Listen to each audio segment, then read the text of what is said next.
Queridos irmãos, sejam todos muito bem-vindos no nosso encontro do culto do Evangelho no Lar. Para aqueles que ainda não conhecem bem essa prática, eu vou dar uma pequena explicação dos benefícios que a gente obtém quando faz esse culto na nossa casa, né? O culto permite que as pessoas que vivem na mesma casa, os familiares, possam se reunir e possam aprender a se reequilibrar, a tentar reduzir os seus desajustes, dificuldades. E assim, o que acontece é que elas vão tendo uma vivência mais harmoniosa e dentro das suas possibilidades vão buscando aos poucos superar essas barreiras, pensando no amor do Cristo, pensando no exemplo maior, né, que foi Jesus, e refletindo isso no seu dia a dia. Com o estudo do Evangelho de Jesus, a gente aprende a compreender e a conviver na família humana. E o importante disso é a gente preparar um local primeiro, né, um cantinho na nossa casa, no nosso ambiente de trabalho, que esteja sossegado. E ali a gente pode reunir familiares, amigos, ou até mesmo se não tiver ninguém, fazer o culto sozinho mesmo. Porque Jesus falou que onde estivesse uma ou mais pessoas reunidas em seu nome, ele ali estaria. Então, quando a gente faz numa mesma semana, escolhe um dia e um determinado horário e faz aquilo religiosamente, toda semana respeitando aquele horário, a gente vai atraindo a presença de guias espirituais que vêm, que se comprometem a agendar também no horário deles e visitar a nossa casa. Eles aproveitam para fazer uma limpeza espiritual, porque eles aproveitam para atender eventuais entidades que estejam ali na nossa casa, até nem por maldade, mas que possam estar causando algum tipo de desajuste, desarmonia, e aproveitam para abençoar-nos. Então, nós temos só benefícios ao fazer esse culto. Colocamos, para quem gosta, uma música bem tranquila de fundo e preparamos uma garrafa com água e alguns copos, porque depois que termina a reunião a gente bebe essa água que ela foi fluidificada, né? Então, uma água que foi energizada pelos espíritos superiores. Então, vamos começar o nosso primeiro encontro com o seguinte roteiro. A gente vai estudar o Evangelho segundo o Espiritismo, capítulo 4, o item 18, e esse item é relativo a uma mensagem no livro Renovando Atitudes, da psicografia de Francisco do Espírito Santo Neto, pelo espírito de Hamed. Quem tiver esse livro é na página 133, Vínculos Familiares é o título. E o Evangelho a gente abre capítulo 4, item 18. E eu vou começar também lendo uma mensagem, que é a mensagem do Espírito da Verdade, um livro de Chico Xavier, Evaldo Vieira, que cita também alguns itens do Evangelho em pequenas histórias. Mensagem número 30 do livro Espírito da Verdade. As estatuetas, que se refere ao capítulo 10, item 14 do Evangelho segundo o Espiritismo. O diálogo à noite entre as duas senhoras continuava na copa. Você, minha filha, deve perdoar e esquecer. Lá diz o Evangelho que costumamos ver o argueiro no olho do vizinho, sem ver a trave dentro do nosso. Mas, mamãe, foi um insulto. O moço parou à frente da janela, viu as minhas estatuetas e atirou a pedra. E Dona Balbina, senhora espírita de generoso coração, prosseguia falando à filha, Dona Rogéria. Ele é um pobre rapaz obsidiado. História, é uma fera solta, isso sim. Mas Dona Margarida, a mãe dele, foi sempre amiga. Isso não vem ao caso, cada qual é responsável pelos próprios atos. A senhora sabe que ele é maior. Precisamos perdoar para sermos perdoados. Ser bom é uma coisa, ser tolo é outra. Darei queixa à polícia. Somente não queria fazê-lo sem ouvi-la. Contudo, Fábio e eu estamos decididos. Meu Fábio já anda cansado do volante, pobre marido. Dinheiro cavado em caminhão é duro de ganhar. Meu conselho, filha, é desculpar e desculpar. Mas o prejuízo é de 2.000 cruzeiros além da injúria. Mesmo assim, o perdão é o melhor remédio. Ah, que será do mundo assim, sem corrigenda, sem justiça? Nesse instante, alguém bate à porta. Ambas atendem. O portador comunica. Um desastre! O senhor Fábio tomou uma casa e a parede caiu. Mãe e filha correm para o local, que se encontra entulhado de multidão, e veem a casa acidentada. É justamente a moradia de Dona Margarida, a mãe do rapaz que atirara a pedra. O caminhão, no lance estovado, derrubara uma parede lateral e penetrara fundo, inutilizando todo o mobiliário da sala de refeições. Apagara-se a luz no quarteirão e as duas, sem que ninguém as reconhecesse, podiam escutar Dona Margarida, que sustentava uma vela acesa diante do guarda de trânsito. Peço-lhe, dizia ao fiscal, não abrir processo algum, não quero reclamações. Mas, Dona Margarida, insistiu o funcionário, a senhora vai ter aqui um prejuízo para mais de 40 contos. Não importa, Deus dará jeito. Seu Fábio e Dona Rogéria são meus amigos de muito tempo. As duas senhoras, porém, não puderam continuar ouvindo, pois a voz irritada de Fábio elevou-se da multidão e era necessário socorrê-lo, porque o infeliz estava ébrio. Mensagem de Hilário Silva. Esse capítulo do Evangelho, capítulo 10, né? E o item 14, ele está falando sobre o perdão das ofensas, né? E que a gente deve aprender a perdoar, porque a gente também necessita de perdão, né? Então, Jesus vem e fala, perdoai, usai de indulgência, sede caridosos, generosos, isso é, pródigos no vosso amor. Dai e o Senhor vos restituirá. Perdoai e o Senhor vos perdoará. Abaixai-vos e o Senhor vos reerguerá. Humilhai-vos e o Senhor vos fará sentar à sua direita. Ou seja, quem é que não depende de perdão, né? A gente quer tanto ser perdoado, mas será que a gente está em condições de perdoar? Então existe essa reflexão para nós fazermos. O valor do perdão. Amado Pai Celeste, de tanto amor e bondade, Criador de tudo e de todos, querido Mestre Jesus, nosso irmão maior, tão preocupado e ocupado com o nosso planeta, com a nossa felicidade, o nosso bem-estar, nosso Salvador, aquele que nos trouxe tantos ensinamentos para nos ensinar o caminho da casa do Pai. Obrigada por essa reunião, para que possamos receber aqui as bênçãos, em nome de Deus, de Jesus e dos guias espirituais que aqui vêm ter conosco. Agradecemos também a nossos guias, nossos anjos protetores, por tudo, pelos conselhos, pela proteção. Agradecemos aos nossos espíritos amigos, aos benfeitores, aqueles que possam estar aqui, em nome de Deus e de Jesus, para começarmos então mais uma reunião, que todos possamos receber os benefícios desse encontro e que eles possam se estender durante nossa semana, pela nossa casa, pelo nosso ambiente de trabalho, e que possa se multiplicar para todos aqueles com os quais vamos nos encontrar, entes queridos, amigos, pessoas no nosso trabalho, vizinhos, que possamos levar a todo um pouco dessa luz recebida aqui. Graças a Deus. Bem, vou começar então a leitura do Evangelho segundo o Espiritismo, capítulo 4, o item 18, cujo título é Os laços de família são fortalecidos pela reencarnação e rompidos pela unicidade da existência.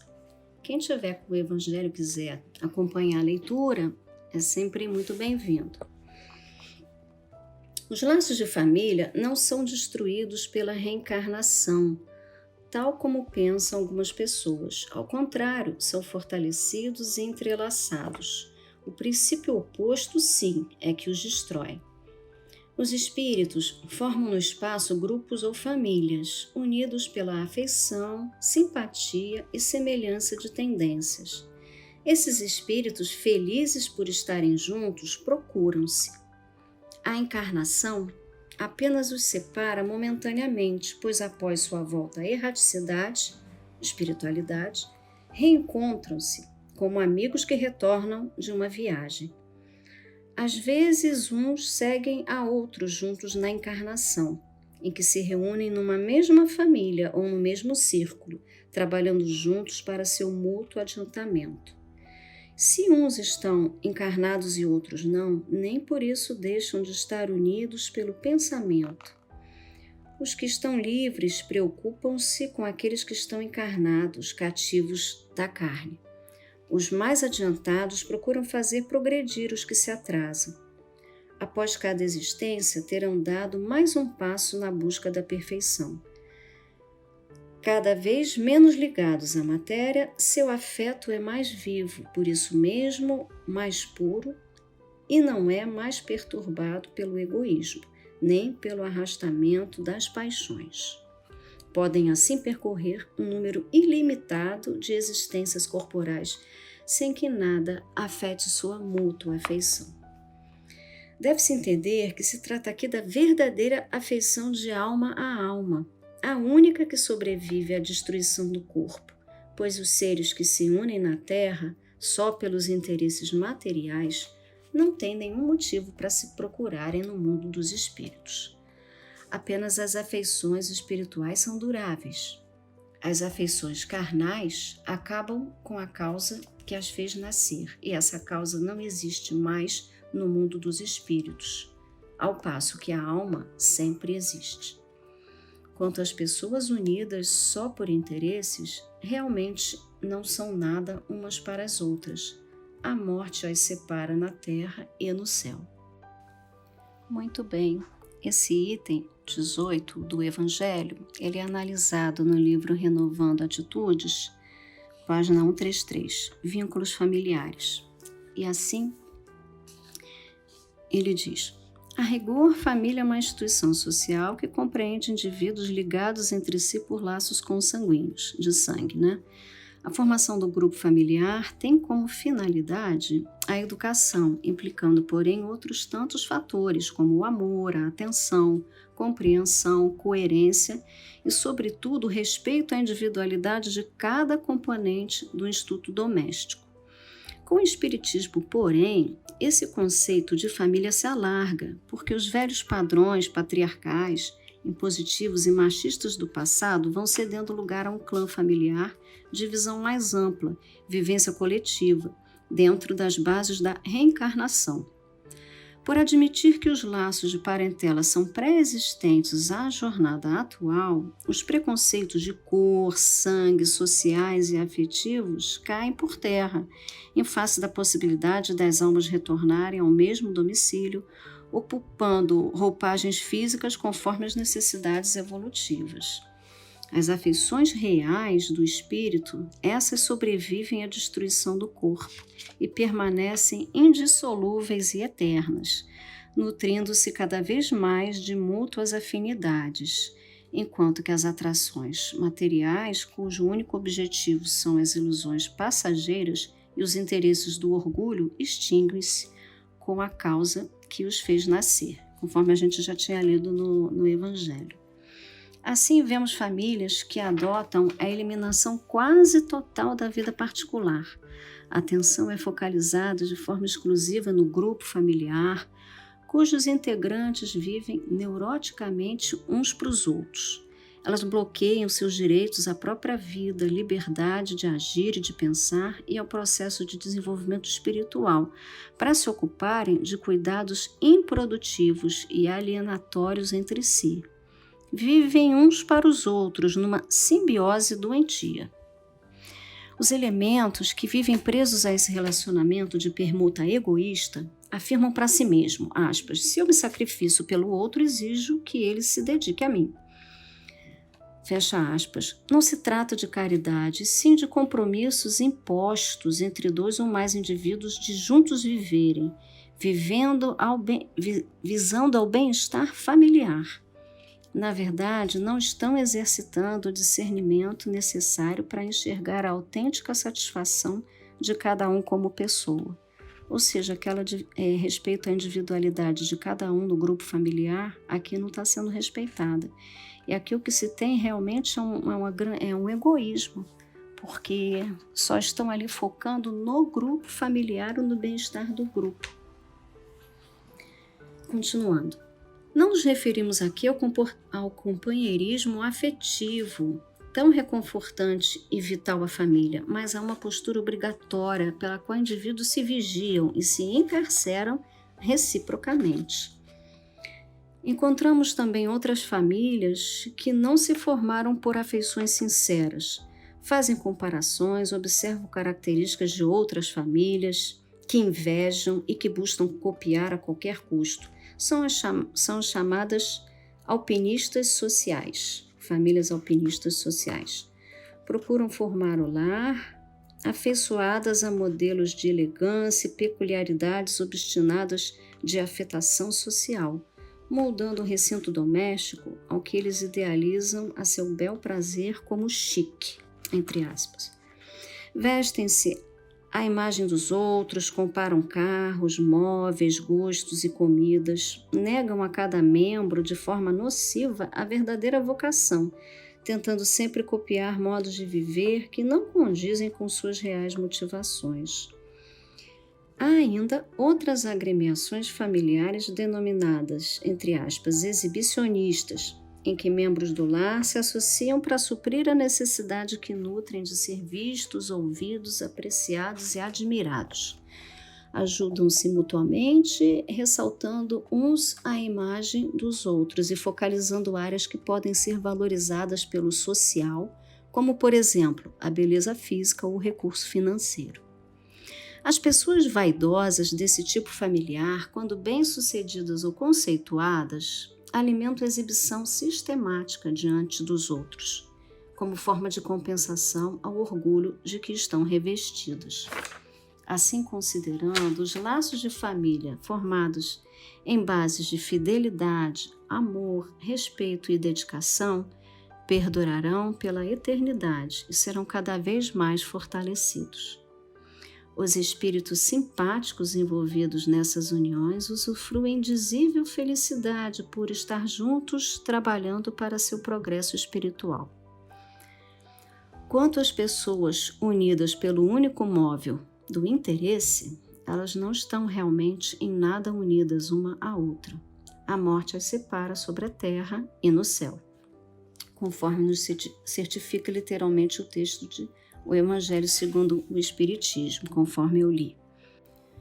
Muito bem, os textos que foram lidos e as mensagens nos fazem refletir, sobre o que é a família e que existe a família espiritual e a família consanguínea.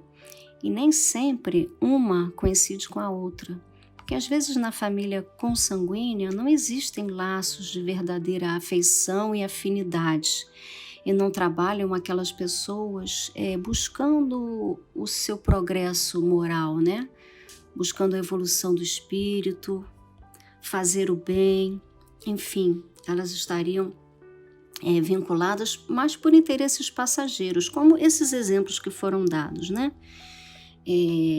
uniões com base em interesses materiais e outros, uniões para poder galgar posições sociais e de poder, E essas outras uniões em que uns se subjugam aos outros, uns querem dominar outros na família em prol de mostrar para a sociedade algo que eles entendem que algo fútil, materialismo, mas que eles entendem importante. Essas não são as verdadeiras famílias, A família verdadeira é aquela que é ligada aos laços espirituais e não se dissolvem esses laços, nem o amor que elas sentem umas pessoas pelas outras, né? Uns indivíduos componentes do núcleo familiar pelos outros. Ao contrário, eles vão se buscando e podem vir a se reencontrar em futuras encarnações, como já o fizeram antes.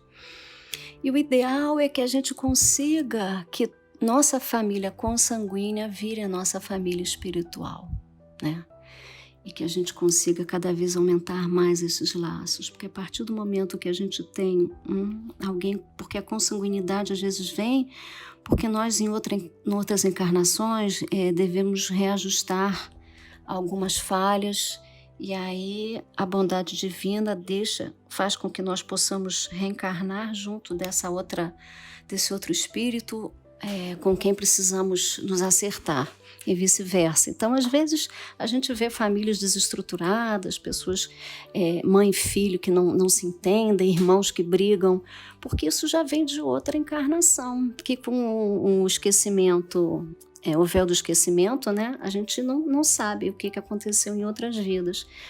São as famílias consanguíneas. Nem sempre tem aquele prazer em conviver, nem sempre os ideais convergem, né? Por isso que elas não seriam exatamente espirituais, mas a partir do momento que nós aprendemos a respeitar um ao outro, a amar um ao outro, a tentar compreender, a dialogar e fazer o que Jesus pede, né? Porque o mais próximo que devemos amar, na realidade, é aquele irmão que coabita com a gente, é o familiar, é aquele que está ali do nosso lado o tempo todo. Então, se a gente tem que aprender, que a gente comece dentro do Instituto da Família. E aí a gente conseguindo evoluir, nós vamos tornando cada vez mais nossa família consanguínea uma família espiritual. Então, eu quero encerrar o culto dessa noite, agradecendo a participação de quem está me ouvindo, e aí que nós possamos fazer uma oração nesse momento de pandemia, nesse momento em que tantas pessoas estão aflitas, tantas pessoas desencarnaram, tantos necessitam de ajuda, de assistência, aqueles que se foram para poder chegar e serem bem atendidos e seguir trilhando o verdadeiro caminho, né, que é o espiritual, retornando para a nossa verdadeira pátria, e aqueles que ficam também ter forças de continuar a entender todo o trabalho e a obra de Deus, que é muito maior do que nós. Então, eu gostaria de pedir que todos possamos orar, pensando naquelas pessoas que sabemos que estão em dificuldade, sejam de dificuldades de trabalho, emprego, dificuldades psicológicas, que sejam problemas de saúde, perda de entes queridos.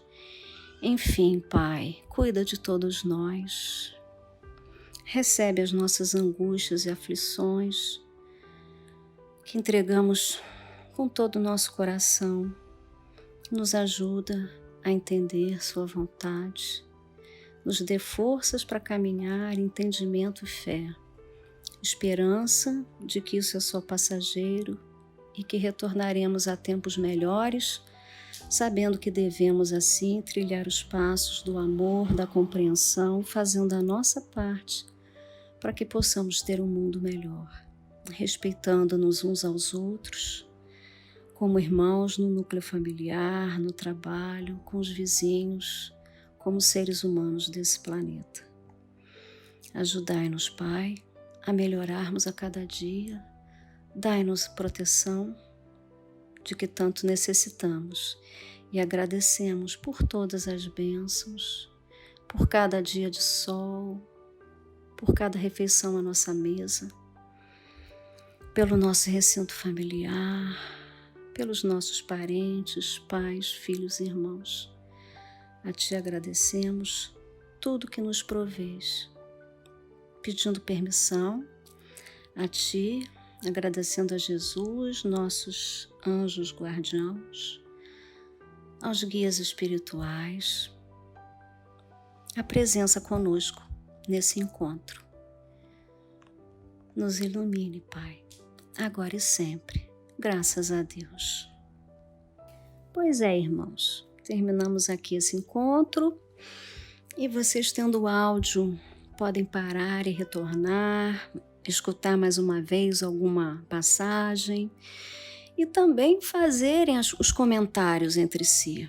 Porque a ideia aqui, ninguém é um verdadeiro professor de espiritismo, né? O que nós tentamos fazer é justamente agora em tempos de pandemia, que a gente acaba ficando mais em casa com os familiares do que normalmente no passado, a gente conseguir esse tempinho para uma reunião, para uma reflexão, que isso vai ajudar, como eu disse no início, né, a reequilibrar as relações da família, mas inclusive o nosso ambiente onde vivemos, o nosso lar. E a ideia é essa, é que a gente se reequilibre, que a gente tenha forças, tome os cuidados necessários e vamos passando pelos percalços, mas sempre com a mão de Deus ali ao nosso lado, com Jesus nos amparando. Então a gente sempre pede por Ele e traz Ele para o nosso lar. Daí a importância da gente fazer sempre. E de preferência no mesmo horário, no mesmo dia de semana, para poder atrair a companhia daqueles guias que também agendam aquele horário e aquele dia da semana para estar na nossa casa. Fiquem com Deus e tenham uma excelente semana.